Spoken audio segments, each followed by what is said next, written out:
Week 36 of pregnancy, 9th month of pregnancy, कितना relief लगता है ये सुन के कि अब हमारा बेबी बहुत जल्द आ जाएगा। एंड दूसरी चीज़, अब अगर हो भी जाए डिलीवरी तो हमारा बेबी बहुत इमेच्योर नहीं है, वो काफ़ी मैच्योर है।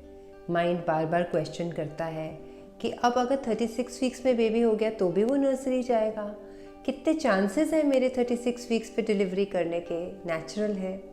ये सारी चीज़ों के जवाब आज हम सब भी मिलकर ढूंढ ही रहे हैं साइंस में।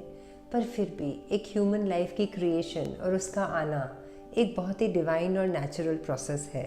तो इसलिए we are ready even at 36 weeks, but we expect कि 80% से ज़्यादा बेबीज़ जो हैं वो 38-39 वीक्स के बाद ही आते हैं, लास्ट 10 डेज़ में। हाँ, 20% थोड़ा उसके बाद या पहले आ सकते हैं।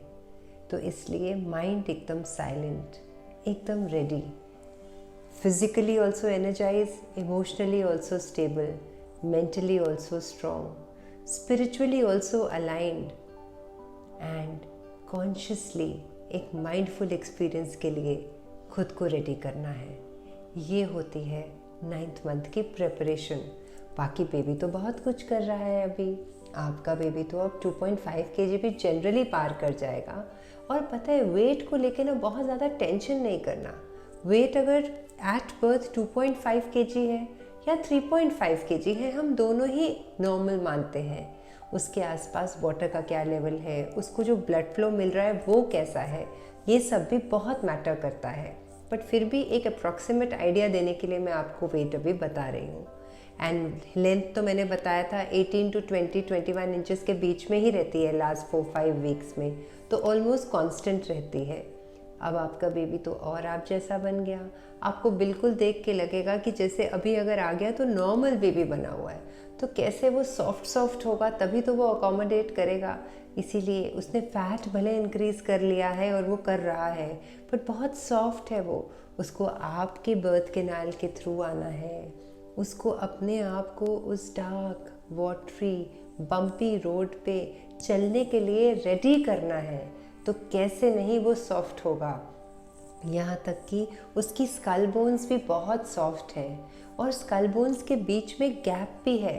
तो आप डरना नहीं जब आपका बेबी आपके पास आएगा सोच के, ओ माय गॉड, इसका तो स्कल जो है अभी सॉफ्ट है, इसमें तो ऐसे सॉफ्ट सा डिप हो रहा है। वो फॉन्टेनल्स हैं।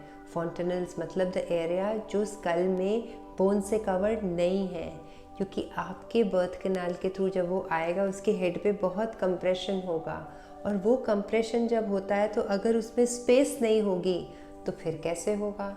स्पेस हो, इसीलिए तो वो एक दूसरे पे ओवरराइड करके कंप्रेस होके आपकी बर्थ कैनाल के थ्रू आ सकते हैं। तो इस टाइम पे वो स्कल बोन्स जो हैं वो सॉफ्टर होती हैं बट और डेवलप होती जाती हैं। So this is a very very important time for your baby. और अभी क्या होगा, उसकी हेयरिंग बहुत ही रिफाइन हो जाती है। अभी जो आप मेडिटेशंस और रिलैक्सेशन वीडियोस सुन रहे थे, अब उसको और अच्छे से सुनिए। क्योंकि अगर आप अभी वो एफर्मेशंस अपनी लेबर वाली, अपनी प्रेगनेंसी की, अपनी पॉजिटिव इन्फॉर्मेशन को बार बार सुनेंगे भी, वो भी रिलैक्स होगा आपके साथ। तो जब लेबर शुरू होगी आप फिर वही सब लगाइएगा, वही म्यूज़िक, वही एफर्मेशंस। तो आप और आपका बेबी बहुत ही इन सिंक होंगे और बहुत ही रिलैक्स्ड होंगे। सो ये कम बात नहीं है, ये सब चीज़ों को आपको समझना है। आपका बेबी बहुत ही हैप्पी और हेल्दी वर्च्यू बेबी है, तो आप उसको बहुत प्यार से सब कुछ बताते जाइए। इस टाइम पे उसका डाइजेस्टिव सिस्टम भी बहुत काम करने लगा है। ऑल्दो प्रॉपर काम करने में उसको लगेगा, आने के बाद भी कुछ वीक्स लगेंगे। अभी तक तो अम्बिलिकल कॉर्ड से वो पूरा सब ले रहा था, बट अब उसकी डाइजेशन की प्रोसेस की भी स्टार्टिंग हो गई है। क्योंकि जैसे ही वो बाहर आएगा, आते ही वो आपका फीड लेगा, तो वो सिस्टम ठीक होगा, तभी तो वो डाइजेस्ट कर पाएगा ना। सो ये छोटी छोटी चीज़ें वो खुद पे सीख रहा है। नेचर का बहुत सपोर्ट है उसको। आप अपने आप को भी स्ट्रॉन्ग रखो। आपकी स्वेलिंग बढ़ेगी, आपके पैर दुखेंगे, आपको कभी कभी नींद अच्छी नहीं आएगी, जैसे हमने पहले भी डिस्कस किया है। But it's all okay, because ये सब आफ्टर इफ़ेक्ट्स हैं उन हॉर्मोन्स के जो अभी अपने पीक पे हैं और आपके बेबी को आपके पास लाने के लिए आपकी बॉडी और माइंड की हेल्प कर रहे हैं। कई कई मदर्स को इस टाइम पे पता है नेस्टिंग इंस्टिंक्ट भी होता है कि उनकी एनर्जी लेवल बहुत बढ़ जाती है, वो बहुत हैप्पी रहने लगती हैं, वो बहुत खुश रहने लगती है, बिकॉज़ उनको अपने बेबी से मिलने की खुशी बहुत ज़्यादा लगती है। तो अच्छी बात है, अगर ये भी हमारे हार्मोन्स कर सकते हैं और आज हमें पता हो, तो हम अपने नेस्टिंग इंस्टिंक्ट को भी पार करें, उसको भी क्रिएट करें और हम वो सारे बर्थ प्लान को अच्छे से अपना लिखें, अपने बैकपैक लिस्ट को अच्छे से रिवाइज़ करें और हम रेडी रहें कि हमारे बेबी के आने का टाइम हो रहा है। सो अपने बर्थ प्लान को अच्छे से बैठ के देखना, अपने डॉक्टर से, अपनी नर्सेस से, अपनी फैमिली से उसको डिस्कस करना। आप किस तरह की रिस्पेक्टफुल केयर उस समय चाहते हो, आपके क्या एक्सपेक्टेशंस है अपने हॉस्पिटल से, अपनी फैमिली से, अपने डॉक्टर से। ये सब चीज़ों को लिखें। पेन की ऑप्शंस जो हैं लेबर के टाइम, डिलीवरी के टाइम, आप क्या क्या समझते हो आपको चाहिए। अगर हमने पहले से सॉर्टिंग आउट की होगी तो आपको गुड फीलिंग आएगी। तो 9th मंथ तो बहुत बिजी समय है, तो आप ये सब चीज़ें करते रहिए। अपने डाइट का ध्यान कीजिए। इस समय पर प्रोटीन्स का भी बहुत रोल है, तो अच्छे प्रोटीन ज़रूर लीजिए। विटामिन B6 का भी बहुत रोल है, तो जितने भी लेग्यूम्स, बेरीज़, जितनी भी ग्रीन लीफी वेजिटेबल्स, ये बहुत रिच होती है B6 में। प्रोटीन्स में भी आपको पता ही है, हम सारी लेंटिल्स, दालें, मिल्क प्रोडक्ट्स और सोया, ये सब और बहुत सारे टाइप के सीड्स जो हमारे को DHA और ओमेगा 3 फैटी एसिड्स देते हैं, इन सब को जो आप खा ही रहे थे उसको और अच्छे से खाते रहिए, क्योंकि अभी तो आपके पास बहुत टाइम है। अगले और 3 हफ्ते 4 हफ्ते हैं कि आप अपने बेबी को अपने पसंद का खाना, हेल्दी खाना, सुपर फूड्स जिसको हम कहते हैं, खिला सकते हैं।